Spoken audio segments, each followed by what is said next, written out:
ፍጡር ቤዛ መሆን አይችልም ሙሴ ቤዛ ተብሏል ለእስራኤላውያን ሙሴ ቤዛ ነው ተብሏል ይሄ ማለት ግን ስጋውን ቆርሶ ደሙን አፍሶ ከሲኦል አውጥቷል ማለት አይደለም ለጊዜው ስለታደገ ቤዛ ተብሏል ቤዛ ተቀዳሚ ተከታይ የሌለው አንድ የእግዚአብሔር ልጅ ብቻ ነው ሌሎችም ቤዛ የተባሉ አሉ ኃጥእ ጻድቅ ቤዛ ነው ይላል መጽሐፍ ምሳሌ ይሄ ማለት ግን ኃጥእ ሰው ጻድቁ ሚካኤል ቤዛ መሆን አይችልም ገብርኤል ቤዛ አልሆነም አብርሃም ቤዛ አልሆነም የትኛውን ፍጡር ቤዛ አልሆነም እጅ ጣቶቻችን በላይ ሆኖ መናፍቅ ጳጳሳት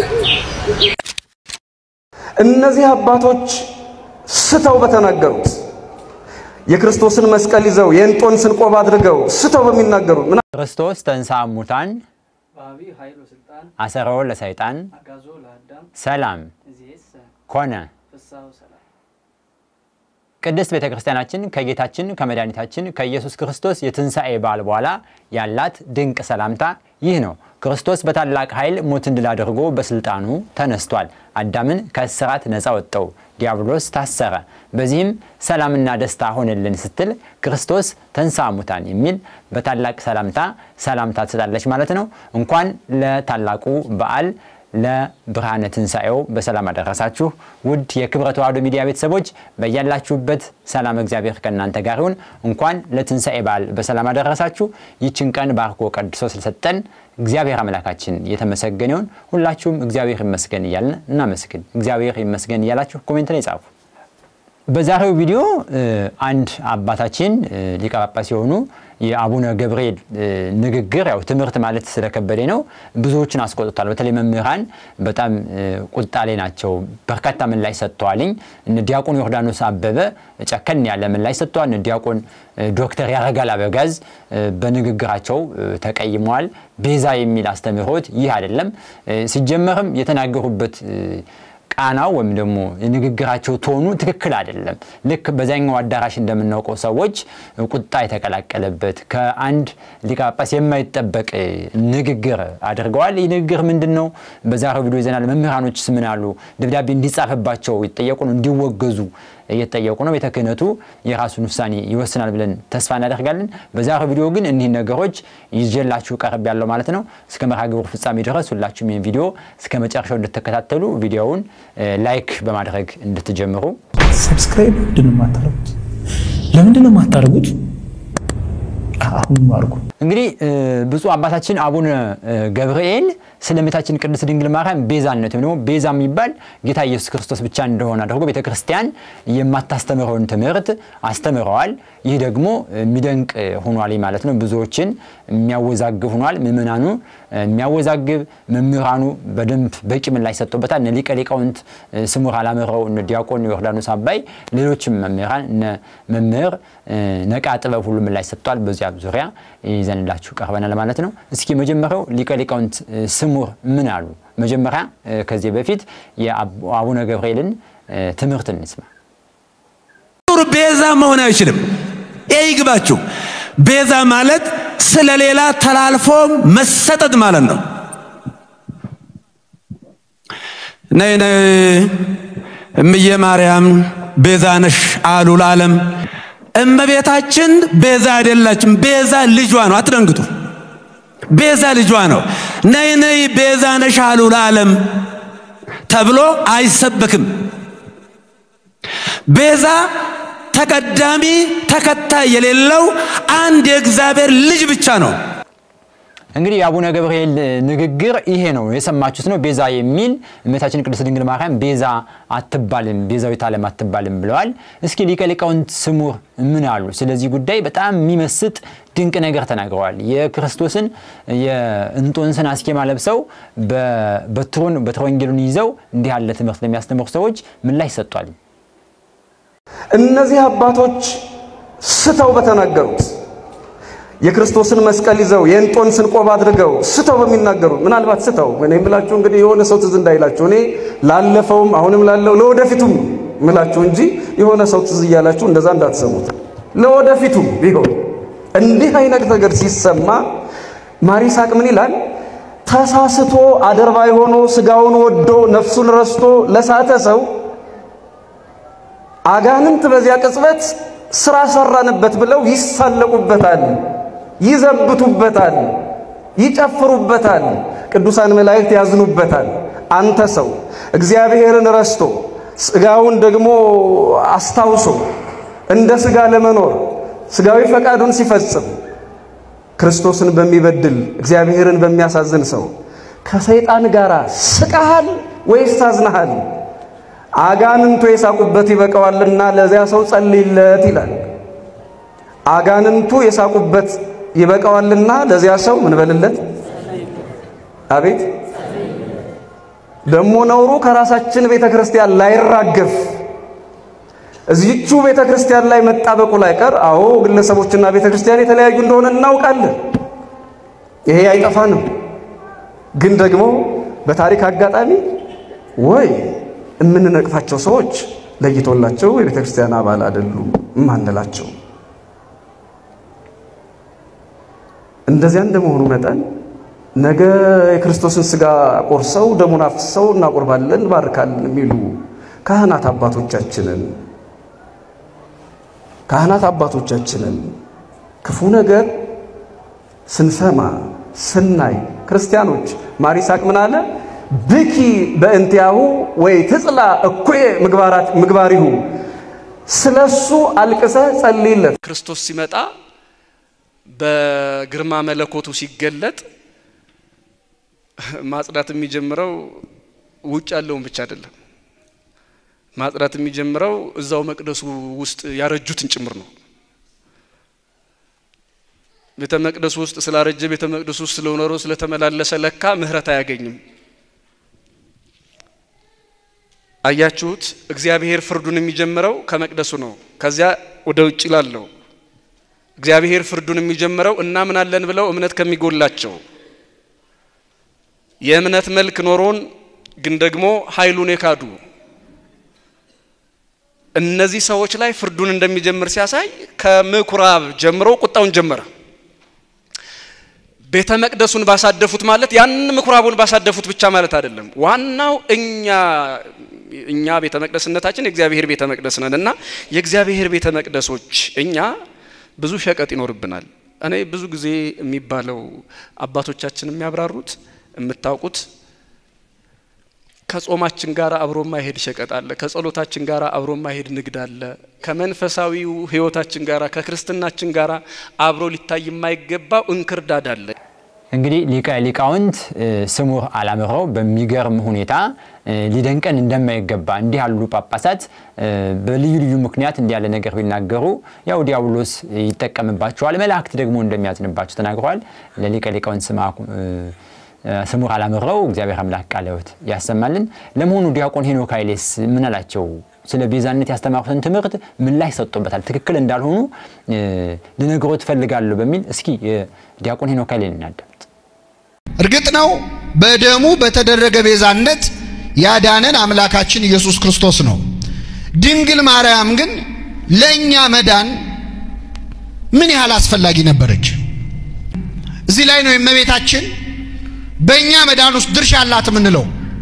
መቼ እንደተጸነሰ ሰዎች ይረሱታል። እግዚአብሔር አምላክ ሰው የሆነው መቼ ነው? ገብርኤል መጥቶ ትጸንሻለሽ ደስ ይበልሽ ጸጋ ይሞላብሽ ወይ ሲላት ጸንሳለች? አልጸነሰችም? አልጸነሰችም። ወንድ ልጅ ትወልጃለሽ ሲላትስ ተጸንሷል? አልተጸነሰም። ዘመድሽ ኤልሳቤጥ ከጸነሰች ስንት ወር ሆናት? 6 ወር ሲል ተጸንሷል? ምንድነው የሚጠብቀው እግዚአብሔር ለመጸነስ? እነሆኝ የጌታ ባሪያ እንደ ቃልህ። ልክ ይህንን አረፍተ ነገር ተናግራ ስትፈጽም እግዚአብሔር ከሰማይ ወርዶ በእኛ መካከል ተገለጠ። የሁላችን ድህነት በድንግል ማርያም ማህፀን ውስጥ የዚያን ጊዜ ተጀመረ። ልብ አድርጉ ምእመናን፣ እመቤታችን እነሆኝ የጌታ ባሪያ እንደ ቃል ይሁንልኝ የሚለውን ቃል ሳትናገር ለአንድ ሰዓት ዝም ብትል ኖሮ የሁላችንም ድህነት ለአንድ ሰዓት ይዘገይ ነበር። የኛ መዳን የሚጀምረው ይሁንልኝ ብላ እሷ ስትቀበል ነው። ዲያቆን ሄኖክ ኃይሌም ስለ ቤዛነት ጥርት ያለ ትምህርት የቅድስት ቤተክርስቲያናችን አስተምህሮት ይሄ መሆኑን በደንብ በስፋት የተናገረበት ቪዲዮ አለ። እንግዲህ አቡነ ገብርኤል የተናገሩበት ምክንያት እጅግ በጣም የሚያሳዝን ነው፣ አሳማኝም አይደለም።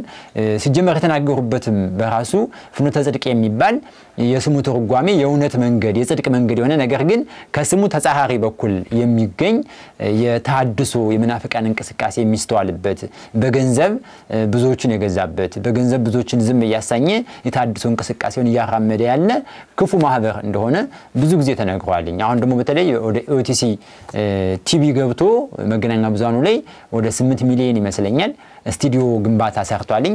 አሁን በቴሌቪዥኑ እንዲህ ያለ ነገር ያስተላለፈ ነው የሚገኘው እና ምን የተደረገ እንዳለ በደንብ ማወቅ ያስፈልጋልኝ። ዲያቆን ያረጋል አበጋዝ ዶክተር ዲያቆን ያረጋል አበጋዝ ግን በዙ ዚራ በደንብ ጠንከር ያለ ሁሉን ሊያስደስት ሁሉን ሊያስማማ በሚችል መልኩ ምን ላይ ሰጥቷልኝ።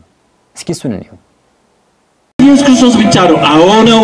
ግን ቤዛ የሚለው ቃል ለማርያም ለሌሎች መጠቀም የለበትም መዋል የለበትም። ይሄ ማለት ይላል ድንግል ማርያም ቤዛ ከተባለች ሌላ ማንም ቤዛ ከተባለ የኢየሱስን ቤዛነት መሻማት ነው፣ መጋራት ነው፣ ፖሊቴይዝም ነው፣ አምልኮ ባዕድ ነው፣ አምልኮ ጣዖት ነው ይላሉ። ነው ወይ ግን መጽሐፍ ቅዱስ ምን ይላል? ኦሪት ዘጸአት ምዕራፍ 30 ቁጥር 12 እና 16 ላይ እንዲህ ይላል አንተ የእስራኤል ልጆች ቁጥር ተቀብለህ በቆጠርካቸው ጊዜ መቅሰፍት እንዳይሆንባቸው በቆጠርካቸው ጊዜ ከነሱ ሰው ሁሉ እንደ ቁጥራቸው መጠን የነፍሱን ቤዛ ለእግዚአብሔር ይስጥ የማስተስሪያውንም ገንዘብ ለነፍሳችሁ ቤዛ እንዲሆን ለእስራኤል ልጆች መታሰቢያ ይሁን። ታሪኩ ብዙ አለው ከጀርባ ወደዛ ማብራር ከገባው ብዙ ጊዜ ያልክ ያ ቤዛ የተባለው ምንድነው? እስራኤላውያን የሚያወጡት ገንዘብ መዋጮ ማለት ያ ገንዘብ የማስተስሪያው ገንዘብ ቤዛ ተብሏል። ይሄ ማለት ይሄ ቤዛ ሰውን ከሞት ያድናል እንደ እግዚአብሔር ያለ ነው ማለት ግን አይደለም። ምሳሌ 21:18 ላይ ሀጥ የጻድቅ ቤዛ ነው ይላል። ሀጥ የጻድቅ ምንድነው አለ? ቤዛ ነው። ይሄ ማለት ሀጥ ስጋውን ቆርሶ ደሙን አፍሶ ከሲኦል ያድነዋል ማለት ነው አይደለም። እንደዚህ ያለ ረዳት ጤነኛ ሰው አይኖርም። ግአግባባል ኮንቴክስት አውት አንድ ቃል ለብዙ ነገር ጥቅም ላይ ሊሆን ይችላል። ሀጥ የጻድቅ ቤዛ ነው ካለ በኋላ ቀጥሎ እዛው በደለኛ የቅን ሰው ቤዛ ነው። በደለኛ የቅን ሰው ቤዛ ነው ይላል። ይቀጥላል። ትንቢተ ኢሳይያስ ምዕራፍ 43 ቁጥር 3 ላይ እግዚአብሔር እንዲህ ይላል እኔ የእስራኤል ቅዱስ አምላክ እግዚአብሔር መድኃኒት ነኝ ግብጽን ላንተ ቤዛ አድርጌ ሰጥቻለሁ። ግብጽን ለእስራኤል ምን አድርጌ ሰጥቻለሁ አለ? ቤዛ አድርጌ ሰጥቻለሁ። ታዲያ ግብጽ ለእስራኤል ቤዛ ነው ማለት ልክ በኢየሱስ ክርስቶስ እንደሆነው ከሞት ያድናል ገነትን ይከፍታሉ ግብጻውያን ማለት ነው አይደለም። ለራሳቸው እንደዛ አለው ግልጽ ነው አይደለም ሐሳቡ። ስለዚህ አንድ ቃል በተለያየ አግባብ ለብዙ ነገር ጥቅም ላይ ይችላል። ይሄ ቃል ለዚህ ብቻ ነው እያርገው እየወረደ አይነት ከከፍ ዝቅ የለው አይባልም። መጽሐፍ ቅዱስ እንደዛ ነው የሚያሳየው። ብዙ ይሄን መሰላሉ የሐዋርያት ሥራ 7:35 ላይ ሙሴን ለእስራኤል እግዚአብሔር ሹምና ቤዛ አድርጎ ላከው ይላል። ሙሴን ለእስራኤል ሹምና ቤዛ አድርጎ ላከው። ማንን ነው የላከው? ሙሴን። እግዚአብሔር ላኪው እግዚአብሔር ነው፣ ተላኪው ሙሴ ነው። ወደ ማን ነው የላከው? ወደ ወገኖች ወደ እስራኤል። ምን አድርጎ ላከው አለ? ሹምና ቤዛ። ቅዱስ እስጢፋኖስ ነው ያንን የብሉይን ታሪክ ተርኮ ሲነግራቸው ሹምና ቤዛ አድርጎ ላከው። ታዲያ ሙሴ ለወገኖቹ ቤዛ ከነበረ ሌላ ቤዛ ያስፈልግም ማለት ነው? ሙሴ ክርስቶስን ቤዛነት ይሻማል ማለት ነው? በጭራሽ እንዲህ ያለ አረዳ አይደለም። ተመለከታችሁት ነው ዶክተር ዲያቆን ያረጋል አበጋዝ በጣም የምናውቀው የምንወደው ዕቅበተ እምነት ላይ የሚሰራ ትልቅ መምህራችን ነው። በርካታ መጽሐፍ የጻፉ የተሐድሶ የመናፍቃን እንቅስቃሴ በተለይ ቤተክርስቲያን ምን ትላለች የሚለው እያንዳንዱን ነገር በበርካታ መጽሐፍት የጻፈ ድንቅ መምህር ነው። ቃልዎት ያሰማልን ለእርሱም ማለት ነው። እነዚህ መምህራን እንግዲህ በተለያየ አጋጣሚ እንዲህ ያሉ ነገሮች ሲነሱ ምላሽ የሚሰጡ መምህራን ናቸው። በእውነት እጅግ እናከብራቸዋለን።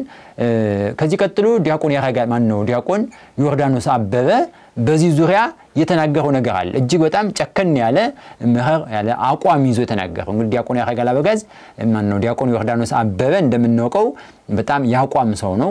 በአቋም ነው የሚናገረው።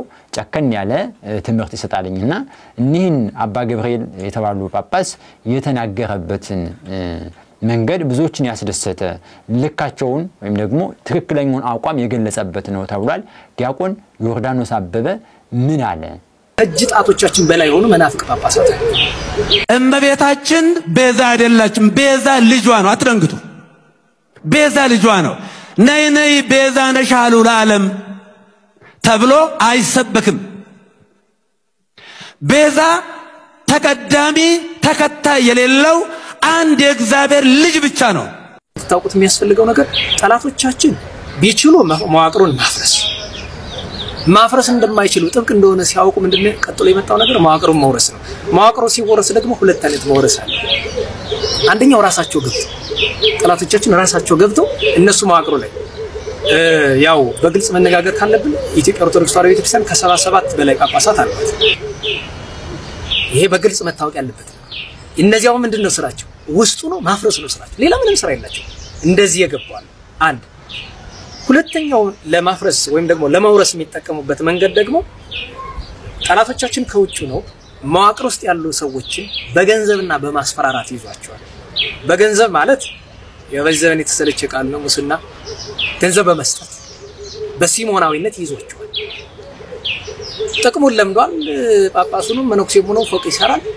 ከዛ በኋላ ያለ ቤተክርስቲያን ውስጥ ነው የቤተክርስቲያን መዋቅር ውስጥ ነው የሚሰራ ግን ለጠላት ነው። ሌላኛው ደግሞ በነውር የተያዙዋል። ጠላት ነውሩ ሲሰሩ ወይ ቀርጻቸው ለሆነ ነገር ይዛቸዋል። ማይገባ ለምሳሌ በመንኩስና ወይ በሌላ ስነ በምንም ሆኖ ልጅ እስከ መውለድ የደረሰ ሰው አለ። ብንሰውረው የትም ስለማንደርስ ይሄ ቤተክርስቲያን ጉዳይ ስለሆነ የግለሰብ ነውር ሰውረን ምን እናደርገው ነገር። ስለዚህ ምን ይላል? ከማጋልጠህ እኔ ምልህን ተሰራን ይላል። ስለዚህ በሰማይ ያለው በሰማይ በእግዚአብሔርና በመላእክቱ ፊት ራቆት መቆም እንዳለ ረስቶ ግለሰብ ያጋልጠኛል ብሎ ለጠላት ይሰራል። ስለዚህ ጠላቶቻችን ይሄ ብቻ ግን አይደለም። ቤተክርስቲያን ቅድስና የጠፋበት አገልጋይ ነው ወሯት ያለ። እኔ በግልጽ መነጋገር ስላለብን ከላይ ካሉት ጀምሮ ታች እስካለ ነው ድረስ ቅድስና የጎደለው አገልጋይ እንግዲህ የሰው ልጅ አባቶቻችን ምን ይላሉ? ቤተክርስቲያን ትምህርት የሰው ልጅ አካሉ ባዶ አይሆንም። ወይ መንፈስ ቅዱስ ያድርበታል ወይ አጋንንት ያድርበታል። መንፈስ ቅዱስ የተለየ ሰውነት አጋንንት አይደለም ያድርበት። ስለዚህ ጋኔን ያደረበት ሰው እንዴት ብሎ ነው መልካም ነገር ቢሰራ? በእርግጥም እንግዲህ በቅድስት ቤተክርስቲያናችን በውስጥም በውጭም ፈተና ይደርስባታል። አንዱና ዋነኛው ፈተና ደግሞ በውስጥ ያሉ አባቶቻችን እንደዚህ ሊቃነ ጳጳሳት እንዲያለውን ስራ ሲሰሩ ስናይ የሚገርም አይደለም። ጥንትም የነበረ ነው። እንግዲህ ክርስትናው ከሁለት የተከፈለበት መንገድ እንደምታስታውሱት በፓፕ ንስጥሮስ ነው። ንስጥሮስ በተባለ ከሃዲ በ451 ዓመተ ምህረት ክርስትና ለሁለት ተከፍሏል። የሆነበት እንግዲህ ፓፕ ነው። ነገር ግን የክህደት ትምህርት ስላስተማረ ሁለት ባህሪ ሁለት አካል የሚል የክህደት ትምህርት ማስተማረ ክርስትናው ከሁለት ተከፍሏል። በኒቂያ ጉባኤ የተዘጋጀበት አሪዮስ የተባለውም ከሃዲ እጅግ በጣም ሊቅ ነበር፣ አዋቂ ነበር። ግን ይስታሉ ብዙዎችና ልንደነቅ አይገባም። መናፍቅ በእንደዚህ ያለ መልኩ ይወጣል። ክህደት ከየትም ይገኛል። ይሁዳ እንኳን ከክርስቶስ እግር ስር ቁጭ ብሎ ተምሮ ክዷል። እንግዲህ ዲያቆን ዮርዳኖስ እንደነገረን መገረም አያስፈልግም። ምንፍቅና ቤትም ቦታ ይኖራል። ቤተ ክህነት ውስጥም ጳጳሳቱም ዘንድ ካህናቱም ዘንድ ሰንበት ተማሪም የትም ቦታ ሊኖር ስለሚችል በጥንቃቄ ቅዱስ ጳውሎስ እንዳለ አንተ ግን በተማርክበት ባወቀው ጸንተህ ቁም እንዳለ ጸንተን መቆም ነው። ስለ ቤዛነት ግን መምህር ነቃ ጥበብ ጠቅለል ያለ ድንቅ ትምህርት ሰጥቷል። ምላሽ ሰጥቷል ለአቡነ ገብርኤል። በእውነት ይሄን እንዲሰሙት ሁላችሁም ማካችሁ ሼር አድርጉት፣ ላይክ አድርጉት። እስኪ መምህር ነቃ ጥበብን እንከታተል። ቤዛ ማለት ትርጉሙ ምትክ ማለት ነው፣ ተውላጥ ማለት ነው፣ ወይም ተለዋጭ ማለት ነው፣ ወይም ተቀያሪ ማለት ነው፣ ወይ ደግሞ ፋንታ ማለት ነው። ቤዛ ማለት ትርጉሙ ይሄ ነው። ይሄ ቤዛ የሚለው አተረጓጎም በጣም ብዙ አለው። በእኛ ቤተክርስቲያን ለምሳሌ እመቤታችን ቅድስት ድንግል ማርያምን ቤዛ ብለን እንጠራታለን። በአንዳንድ ዝማሬዎቻችን ቤዛዊተ ኩሉ ዓለም ቤዛዊተ ዓለም እያልን እንጠራታለን። የዓለም ሁሉ ቤዛ ዓለም ቤዛ ይሆን እያልን እንጠራታለን። ግን ይሄ አጠራር እመቤታችን የቅድስት ድንግል ማርያም ቤዛነት ከክርስቶስ ቤዛነት ጋር እኩል ይሆናል የሚል ትምህርት አይደለም። ነገር ግን ቤዛ የሚለው አጠራሩ አንጻራዊ ነው። ያ ማለት ይሄ ቤዛ የሚለው ቃል ከትንሽ ይጀምርና ያደገ ሄዶ ፍጻሜው ግን ክርስቶስ ይሆናል። ያ ማለት የክርስቶስን ቤዛነት በዓለም ላይ በየትም ቢሆን የሚወዳደር ምንም የለም። የመላእክትም ተራዳኢነት፣ የመላእክት ምልጃ፣ የቅዱሳን ተራዳኢነት፣ የቅዱሳን ምልጃ፣ የእመቤታችን እናትነት፣ የእመቤታችን አማላጅነት እነዚህ ሁሉ የክርስቶስን ቤዛነት የሚተኩ አይደሉም። ይህን ነው በደንብ ማወቅ ያለባችሁ። አሁን እመቤታችን ለምሳሌ ቤዛ ተብላ ስትጠራ እንደ መጠኗ እንደ አምላክ እናትነቷ አምላክን እንደወለደች ሴት ልክ እንደዛ በዛ ልክ ቤዛ ተብላ ትጠራለች፣ ቤዛዊት ተብላ ትጠራለች እንጂ እንደ ክርስቶስ ማለት አይደለም። እየሰማችሁ ነው? የእመቤታችን ቤዛነት ከክርስቶስ ቤዛነት ጋር እኩል ነው የሚል የቤተ ክርስቲያን ትምህርት የለም።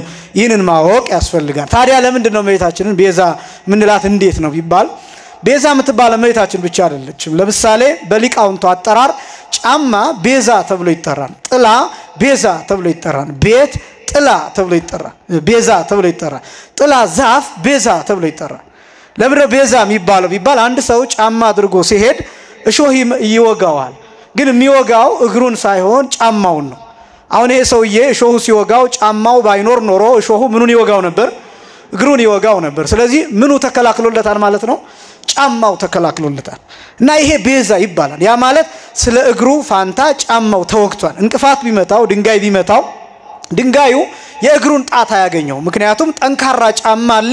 ስለዚህ ጫማውን ነው የሚመታው። ስለዚህ ሰውየው አያመው እንዳያመው እሾህ እንዳይወጋው እንቅፋት እንዳይመታው ቃጠሎ የአስፋልቱ ቃጠሎ የመንገዱ ቃጠሎ እንዳያቃጥለው ጫማ ያደርጋል። ስለዚህ ያ ጫማ ለዘላለም አይደለም ለዘለቄታ አይደለም እንጂ ለጊዜው ግን ለእግሩ ቤዛ ነው። ስለዚህ ቤዛ የሚለው ይሄን ትርጉም ጭምር የያዘ ነው። ለምሳሌ ጥላ ትይዛላችሁ፣ ዝናብ ሊሆን ይችላል፣ ፀሐይ ሊሆን ይችላል። ሁለቱንም ለመከላከል ጥላ ትይዛላችሁ እናቶቻችን እህቶቻችን። መጀመሪያ ጥላ የምትይዙበት ምክንያት የፀሐዩ ዋዕይ ጥላው ላይ ያርፋን፣ ጥላው ለናንተ የፀሐዩን ዋዕይ ወይም ቃጠሎ ይከላከልላችኋል።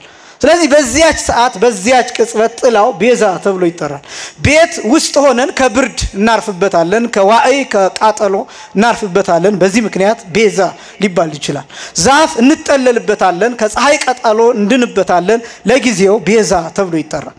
ስለዚህ አያችሁ ቤዛ አንጻራዊ ነው ትርጉሙ እንጂ ቤዛ የሚለው አተረጓጎም በቀጥታ ክርስቶስን ብቻ የሚመለከት አይደለም። በመጠኑ ከትንሹ ጀምሮ እያደገ ይሄዳል። ከዛ ደግሞ ሰው ለሰው ቤዛ የሚሆንበት ጊዜ አለ። ወንድም ለወንድሙ ቤዛ የሚሆንበት፣ እናት ለልጇ ቤዛ የምትሆንበት፣ ልጅ ለእናቱ ቤዛ የሚሆንበት፣ ወንድም ባል ለሚስቱ ቤዛ የሚሆንበት፣ ሚስት ለባሏ ቤዛ የምትሆንበት እንዲህ አይነት ምንድነው ምን ማለት ነው ቢባል አንዱ ለአንዱ የሚያልፍበት ማለት ነው። ለምሳሌ አንድ እዚህ የሚፈነዳ ፈንጂ ነገር ቦምብ ነገር ቢኖር እኔ ለረግጠው ብል እናቴ ትመጣና ልጄማ አይሞትም ብላ እኔን ገፍታ እሷ ትቆምበታለች። ስለዚህ ስለኔ ፋንታ እሷ ታልፋለች ማለት ነው። ይሄ ቤዛነት ይባላል። ሐሳቡን ነው ምነግራችሁ። አሁን እነዚህ ነገሮች ሁሉ ከክርስቶስ ቤዛነት ጋር ይወዳደራሉ አይደለም። ግን ቋንቋ ሲተረጎም ቃል ሲተረጎም ከመነሻው መታወቅ ስላለበት ምን ማለት ነው ቤዛ የሚለውን ማወቅ ስለሚገባ ነው። ስለዚህ ቤዛ ማለት ምትክ ማለት ነው፣ ተቀያሪ ማለት ነው። ስለ አንድ ነገር ያለፈ የተለወጠ የተተካ ያንን ለውጦ ቀይሮ ያንን ዋጋ የወሰደ የሞትን ዋጋ የጥፋትን ያንን ወስዶ ያኛው ሰው እንዲተርፍ ያደረገ ማለት ነው። ቤዛ ማለት እሱ ነው። ከዚህ አንፃር እመቤታችን ቅድስት ድንግል ማርያም በእናትነት ቤዛ ሆናለች። ይሄ ማለት ነው እመቤታችን ቅድስት ድንግል ማርያም ለአምላክ እናት ባትሆን ኖሮ ማን እናት መሆን ይችል ነበር? አያችሁ ቤዛነት የሚባል ይሄ ነው። እመቤታችን አሁን ለሴቶች ከዚህ በፊት እንደገለጥኩት በነገረ ማርያም ትምህርታችን የሴትን ታሪክ ቀይራለች። የሴትን ዕዳ እንዲፋቅ አድርጋለች። የሴቶች ታሪክ እንዲለወጥ አድርጋለች። የሴቶች ብቻ ሳይሆን አጠቃላይ የሰዎች ታሪክ እንዲለወጥ አድርጋለች። ተርባለች፣ ተጠምታለች፣ ተሰዳለች። ለምን ተሰደደች? ለምን ተራበች? ለምን ተጠማች ቢባል የሔዋንን ዕዳ ትከፍል ዘንድ፣ የሴቶችን ዕዳ ትከፍል ዘንድ፣ የሰው ልጆችን ዕዳ በተወሰነ መልኩ ትከፍል ዘንድ እመቤታችንን እንደሚገባት የከፈለችው ዋጋ ስላለ ያ ቤዛነት ተብሎ ይጠራል። አንደኛ። ሁለተኛ በምልጃዋ ትጠብቀናለች። በልጇ ፊት መሐር ወልዴ ወተዘከር ኪዳኔ፣ ልጄ ሆይ ማር የሰጠኸኝን ኪዳን አስብ እያለች በልጇ ፊት ትቆማለች፣ ትማልዳለችና በዚህ ምክንያት ቤዛዊት ተብላ ትጠራለች። ይሄ ምልጃዋ፣ ይሄ ልመናዋ፣ ይሄ ቤዛነቷ ግን ወደ ክርስቶስ ቤዛነት ያቀርባን እንጂ ከክርስቶስ ቤዛነት ጋር እኩል ነው የሚል ትምህርት የለም።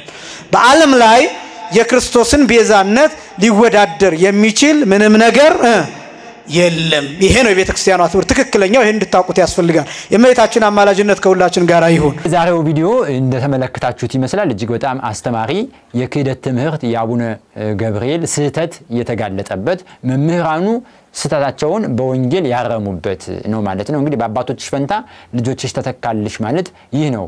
እኒህ በእድሜ ትንንሽ ሆኑ በእውቀት ግን የበሰሉ መምህራን አባቶቻቸውን እንዲህ ሲሳሳቱ ማቃናት እንዳለባቸው አሳይቷል ማለት ነው። ምእመናን ግን ልንጨነቅ በቤተክርስቲያን ተስፋ ልንቆርጥ በአባቶቻችን ልናዝን እንደው እስከ መቼ ነው ቤተክርስቲያን ብለን አይገባም። ከዚህ በፊት አንድ ጳጳስ መጥተው የአህያ ስጋ ይበላል እንዲህ አይነት ውዝግብ ፈጥረዋል። አጀንዳ የሚሰጡ ልክ የሌላ አካል ተልኮ ያላቸው የሚመስሉ ጳጳሳት አጀንዳ እየሰጡ ይገኛሉ። በዚህ መጨነቅ አይገባም። ስለ ቤዛነት የተሳሳቱን ትምህርት የሚያርሙ መምህራን ተገኝቷል። ደብዳቤ እንዲጻፍባቸው እየጠየቁ ነው፣ እንዲወገዙ እየጠየቁ ነው። ቤተ ክህነቱ ደግሞ የራሱን እርምጃ ይወስዳል ማለት ነው። ይሄንን ቪዲዮ ይዤላችሁ ቀርባለሁ ማለት ነው። ሰላም እግዚአብሔር ከሁላችን ጋር